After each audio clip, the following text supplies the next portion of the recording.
CIET NCERT presents Audiobook of Social Science for Class 8 entitled Social and Political Life 3. This is the Lesson 3. Why do we need a parliament? From page number 30 to page number 41. Let's listen to the lesson number 3. Why do we need a parliament? Page number 30. We in India pride ourselves on being a democracy. Here, we will try and understand the relation between the ideas of participation in decision-making and the need for all democratic governments to have the consent of their citizens. It is these elements that together make us a democracy, and this is best expressed in the institution of Parliament. In this chapter, we will try to see how the Parliament enables citizens of India to participate in decision-making and control the government, thus making it the most important symbol of Indian democracy and a key feature of the Constitution. Page number 31. Why should people decide? India, as we know, became independent on 15th August 1947. Preceding this was a long and difficult struggle in which many sections of society participated. People from various backgrounds joined the struggle, and they were inspired by the ideas of freedom, equality, and participation in decision-making. Under colonial rule, the people had lived in fear of the British government and did not agree with many of the decisions that they took. But they faced grave danger if they tried to criticize these decisions. The freedom movement changed this situation. The nationalists began to openly criticize the British government and make demands. As far back as 1885, the Indian National Congress demanded that there be elected members in the legislature with a right to discuss the budget and ask questions. The Government of India Act 1909 allowed for some elected representation.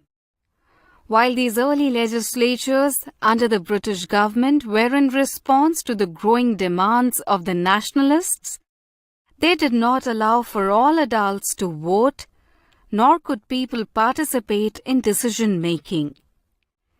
As you read in Chapter 1, the experience of colonial rule as well as the participation of different people in the struggle for freedom left little doubt in the minds of the nationalists that all persons in independent India would be able to participate in making decisions. With the coming of independence, we were going to be citizens of a free country. This did not mean that the government could do what it felt like. It meant that the government had to be sensitive to people's needs and demands.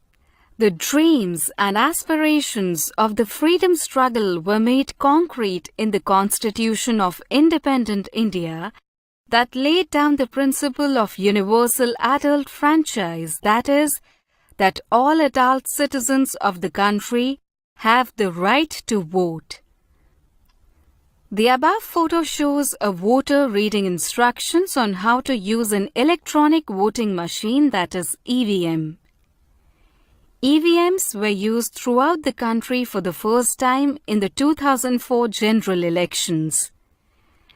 The use of EVMs in 2004 saved around 150,000 trees, which would have been cut to produce 8,000 tons of paper for printing the ballot papers. What do you think the artist is trying to convey through the image of Parliament on the previous page? Page number 32. People and their representatives. The takeoff point for a democracy is the idea of consent, that is, the desire, approval, and participation of people. It is the decision of people that creates a democratic government and decides about its functioning. The basic idea in this kind of democracy is that the individual or the citizen is the most important person, and that in principle, the government as well as other public institutions need to have the trust of these citizens. How does the individual give approval to the government? One way of doing so, as you read, is through elections. People would elect their representatives to the parliament. Then one group from among these elected representatives forms the government.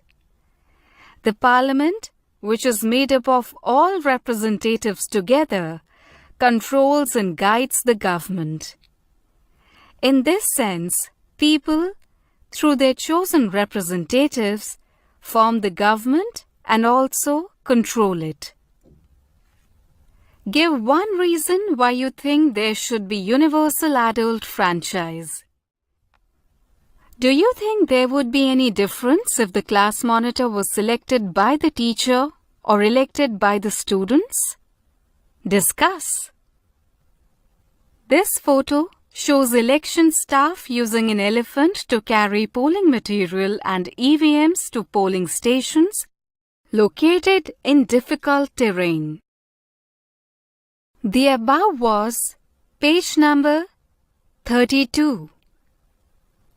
Page number 33. The above idea of representation has been an important theme in your class 6 and 7 social and political life textbooks. You are familiar with how representatives are chosen at different levels of government. Let us recall these ideas by doing the following exercises. 1. Use the term constituency and represent to explain who an MLA is and how the person gets elected. 2. Discuss with your teacher the difference between State Legislative Assembly, that is Vidhan Sabha, and the Parliament, that is Lok Sabha. 3. From the list below, identify the work of a state government and that of a central government. A.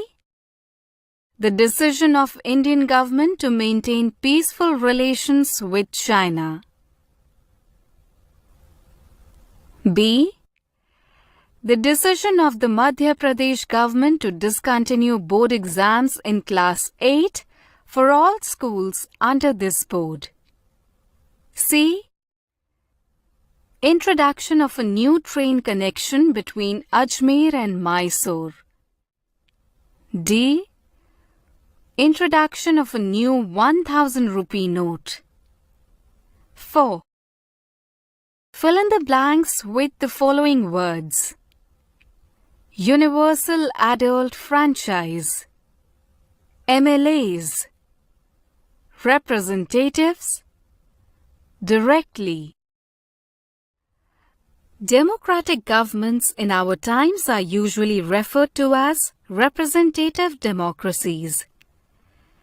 In representative democracies, people do not participate, but instead choose their dash through an election process.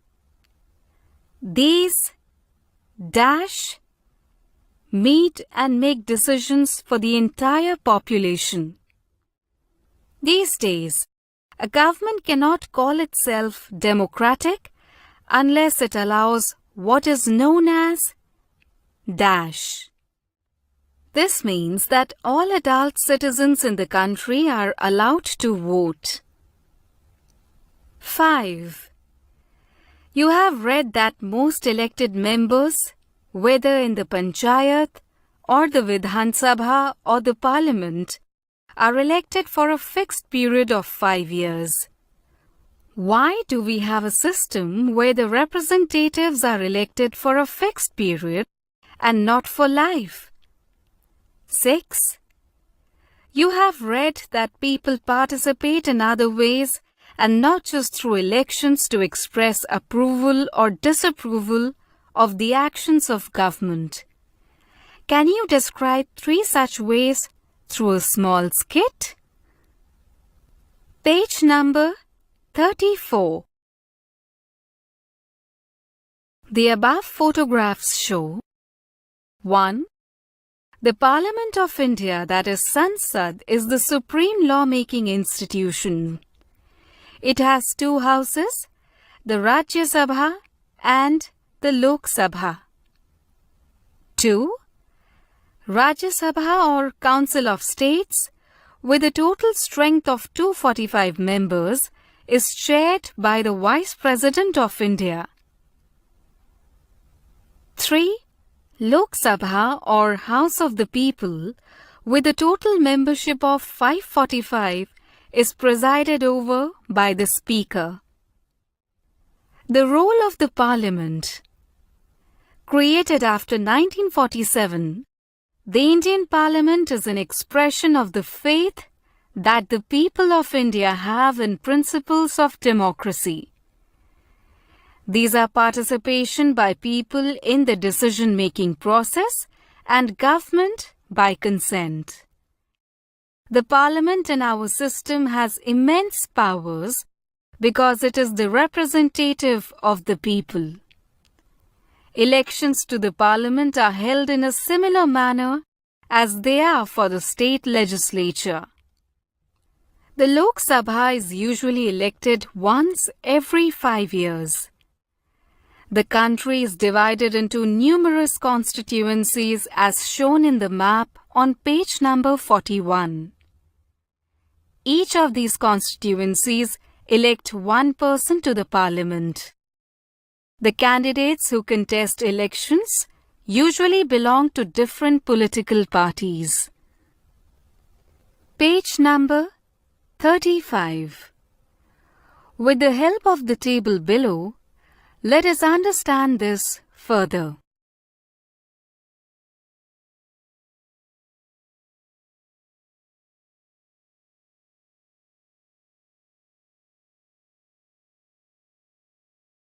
(43) Use the table alongside to answer the questions below. Who will form the government? Why? Who will be present for discussions in the Lok Sabha? Is the process similar to what you have read about in class 7? The photograph on page 28 shows results from the 3rd Lok Sabha elections held in 1962. Use the photograph to answer the following questions. A. Which state has the highest number of MPs in the Lok Sabha? Why do you think this is so? B. Which state has the least number of MPs in the Lok Sabha? C. Which political party has won the most seats in all states? D. Which party do you think will form the government? Give reasons why. Page number 36. Once elected, these candidates become members of Parliament or MPs. These MPs together make up the Parliament. Once elections to the Parliament have taken place, the Parliament needs to perform the following functions. A. To select the national government. Parliament of India consists of the President, the Rajya Sabha and the Lok Sabha. After the Lok Sabha elections, A list is prepared showing how many MPs belong to each political party. For a political party to form the government, they must have a majority of elected MPs. Since there are 543 elected, that is plus 2 Anglo-Indian nominated members in Lok Sabha, to have a majority, a party should have at least half the number, that is 272 members or more. The opposition in parliament is formed by all the political parties that oppose the majority party or coalition formed. The largest amongst these parties is called the opposition party.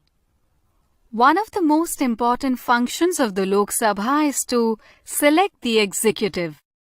The executive, as you read in Chapter 1, is a group of persons who work together to implement the laws made by the Parliament. This executive is often what we have in mind when we use the term government.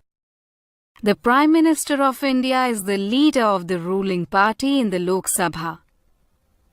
From the MPs who belong to her party, the Prime Minister selects ministers to work with her to implement decisions.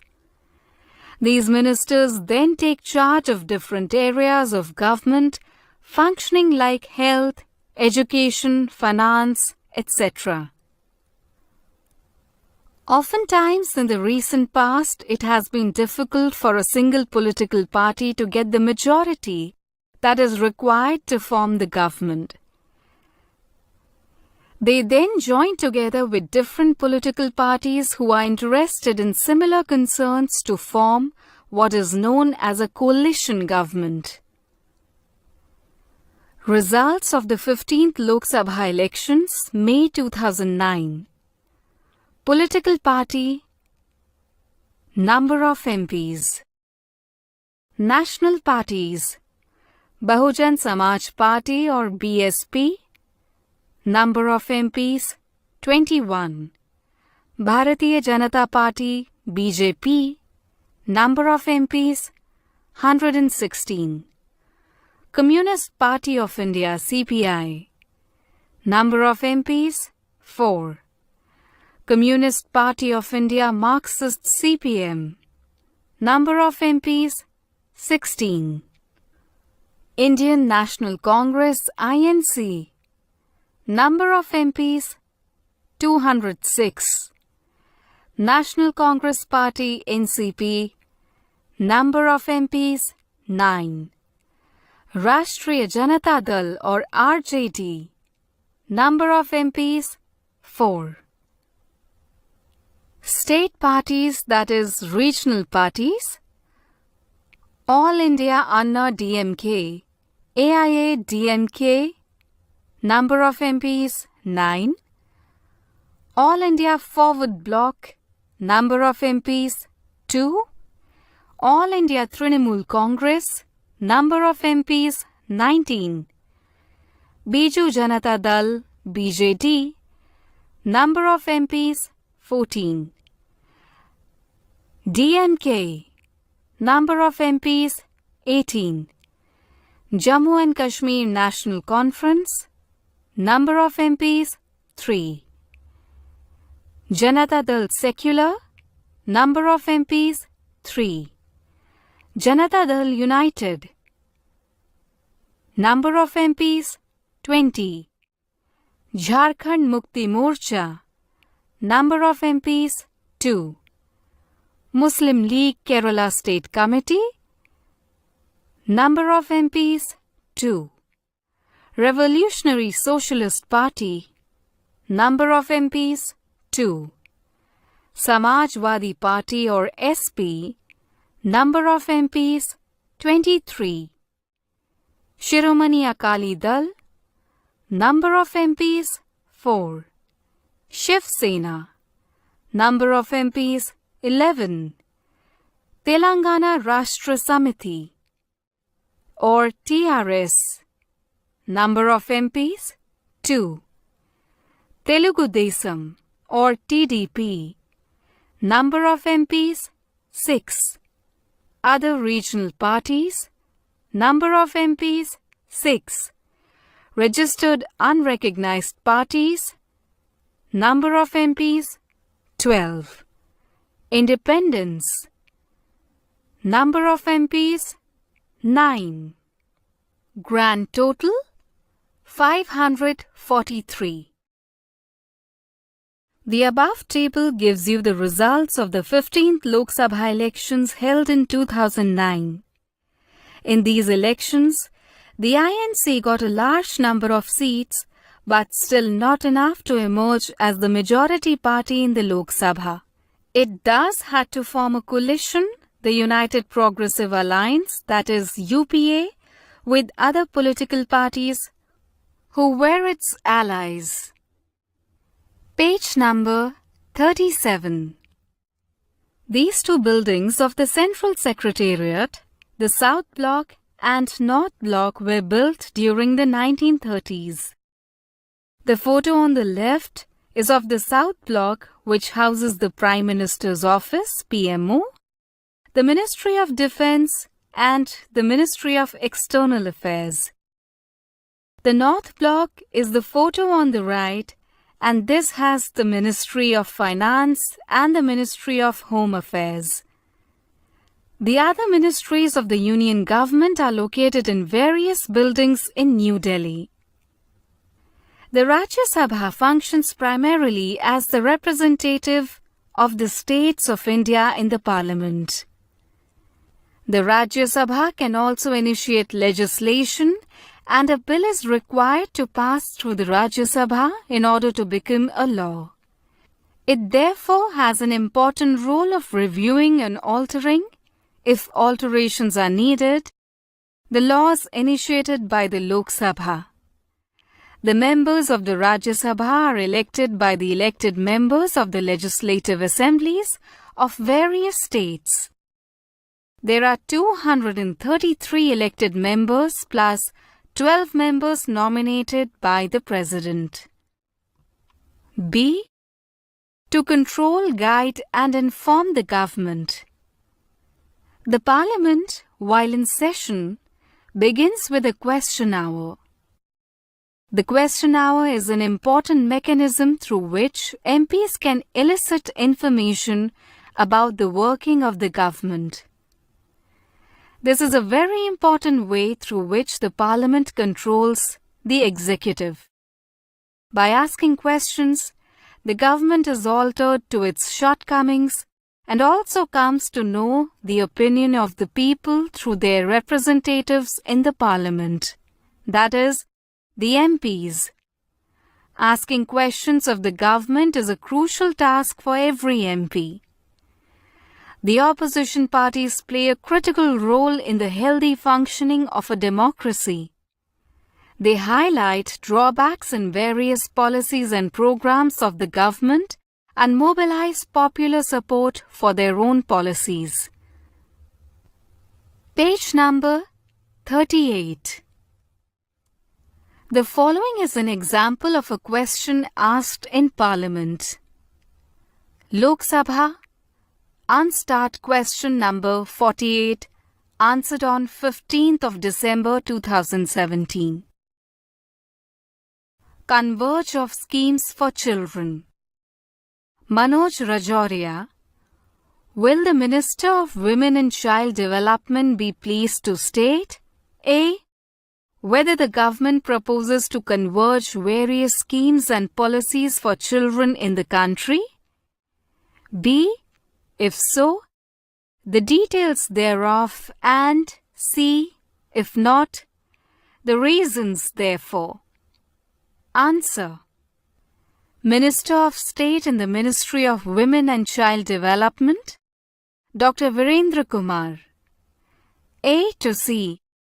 The Ministry has developed the National Plan of Action for Children 2016, which largely draws upon the existing programs and schemes of various ministers or departments.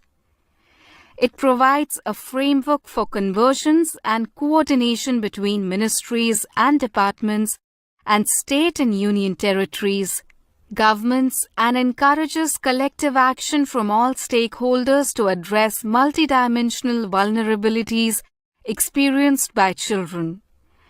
The National Plan of Action for Children 2016 categorizes children's rights under 4 key priority areas.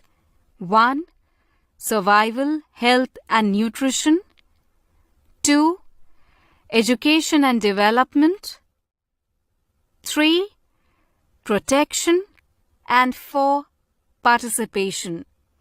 It identifies key programs, schemes and policies as well as stakeholders for the implementation of different strategies. The government gets valuable feedback and is kept on its toes by the questions asked by the MPs. In addition, in all matters dealing with finances, the Parliament's approval is crucial for the government.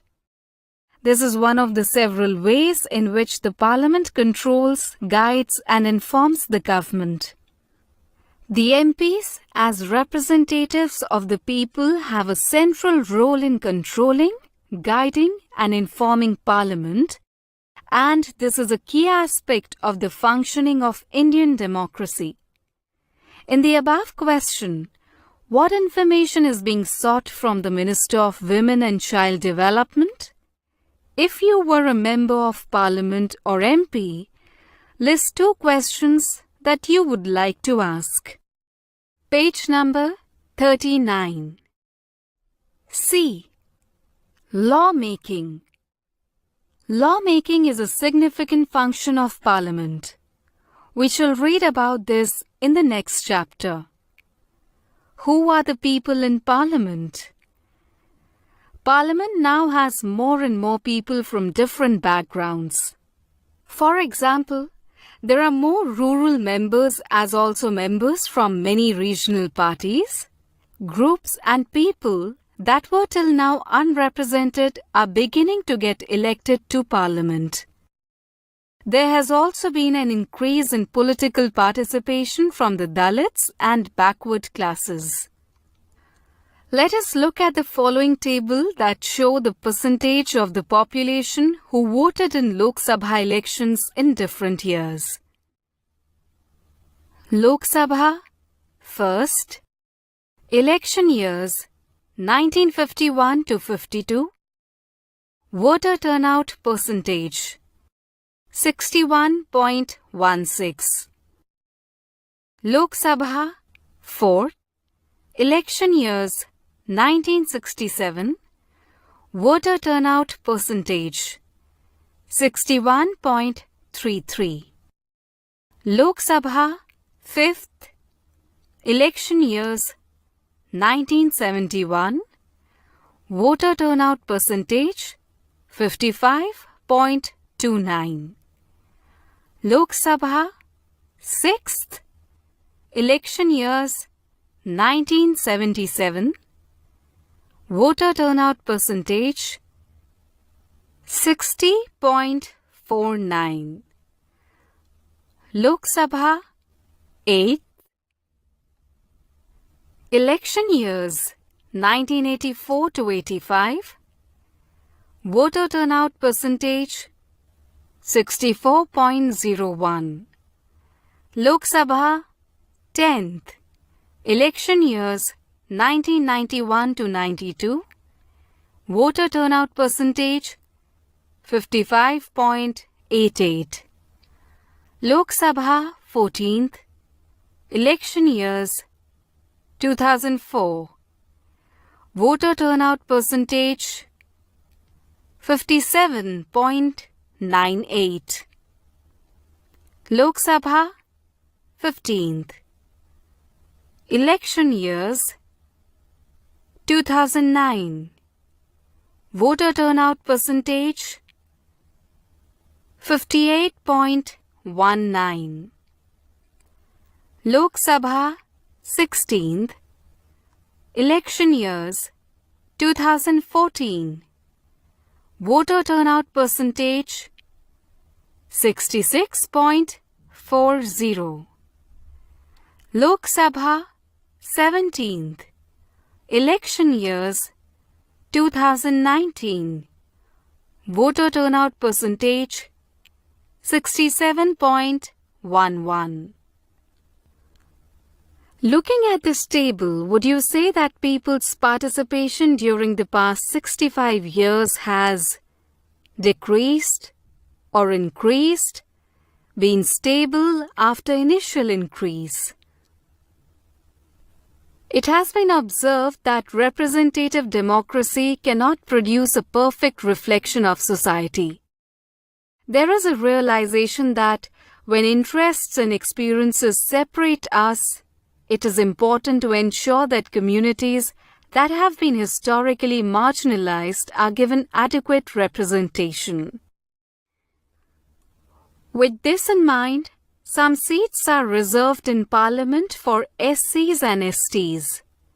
This has been done so that the MPs elected from these constituencies will be familiar with and can represent Dalit and Adivasi interests in Parliament. The above was page number 39. Page number 40.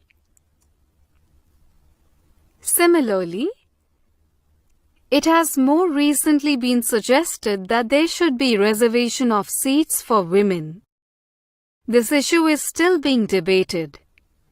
60 years ago, only 4% of MPs were women, and today it is just above 11%. This is a small share when you consider the fact that half the population are women.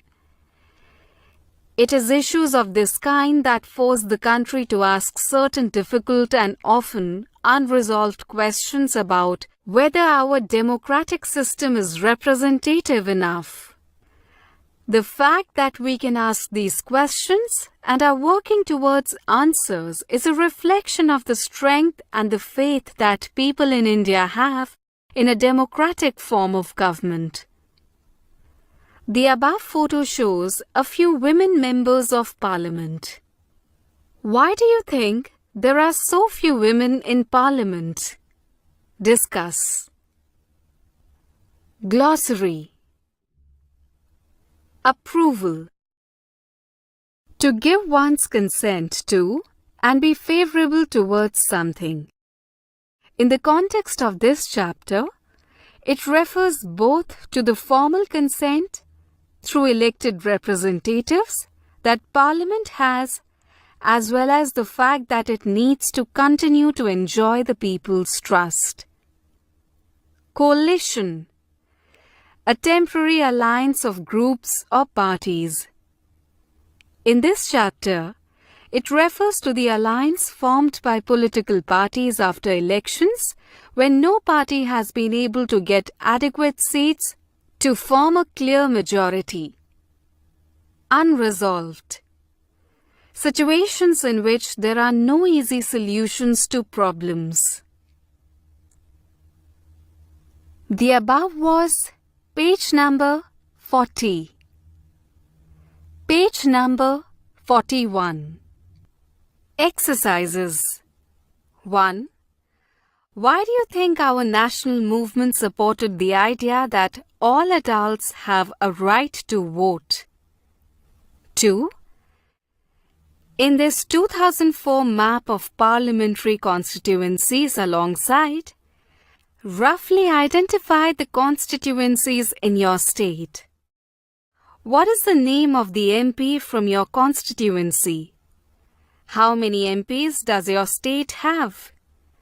Why are certain constituencies colored green while others are colored blue? Total seats 543. General 412. SC 84, ST 47. 3.